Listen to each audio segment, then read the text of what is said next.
So இதுல முக்கியமா இதுவுமே நெறைய ஊர் சார்ந்து இருக்கு. அண்ட் அந்த கிராமத்து மக்கள் அவங்கள கோஆர்டினேட் பண்றதா இருக்கட்டும், ஃப்ரேம்ஸ்ல வந்து அந்த ஆர்டிஃபிஷியல் இல்லாத அளவுக்கு நம்ம காட்டுறதுக்கு நெறைய மெனக்கெடு இருக்கும் இல்லையா? ஸோ அதுக்கான ப்ரிப்பரேஷன்ஸ் கேமராஸ் நம்ம இங்கங்க ஃபிக்ஸ் பண்ணணும். இந்த மாரி போணுன்ற மாதிரியான விஷயங்கள் பிளான் பண்ணீங்க.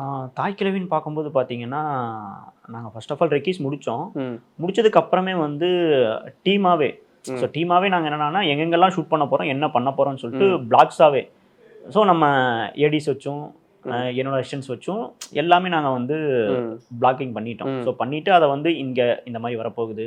ம். அதே மாரி நம்ம டீம்ஸ் பார்த்தீங்கன்னா எப்படி ஒர்க் அவுட் பண்ணாங்கன்னா, ஸோ ப்ரீ ப்ரொடக்ஷன் டைம்ல வந்து என்னென்ன பேக்ரவுண்ட் ஆக்டிவிட்டீஸ் குடுப்போம். ஸோ இது எல்லாமே அவங்க வந்து என்னடான்னா, வேற வேற ஊட்கள்ல போயும் ஓகே. ஸோ டெய்லி அவங்க ஆக்டிவிட்டீஸாவே ஷூட் பண்ணி அத டாக்குமெண்ட் பண்ணாங்க. Okay. அத டாக்குமெண்ட் பண்ணி அத ரீகிரியேட் பண்ணாங்க பின்னாடி. ஓகே. ஓகே. ஸோ இப்போ யூசுவலா வந்து நம்மளுக்கு என்னடான்னா, ஒரு பின்னாடி ஒரு பேக்ரவுண்ட்ஸ் குடுக்குறோம். ம். சும்மா நடந்து போ, நடந்து வா அந்த மாரி இல்லாம ம். ஸோ ஒரு கிராமங்கள்ல என்னென்ன பண்றாங்க. ஸோ அத அவங்க போய் டாக்குமெண்ட்ஸ் எல்லாம் பண்ணி, அத எந்த அளவு நம்மளால ஒரிஜினலா கொண்டு வர முடியும். ம். ஸோ அத ரீகிரியேட் பண்ணிட்டோம்னா நம்மளுக்கு வந்து ஒரு ஆர்டிஃபிஷியல் இருக்காது. அப்படிங்கிற Okay. மாரி எல்லாம் ஒர்க் பண்ணது. ஓகே.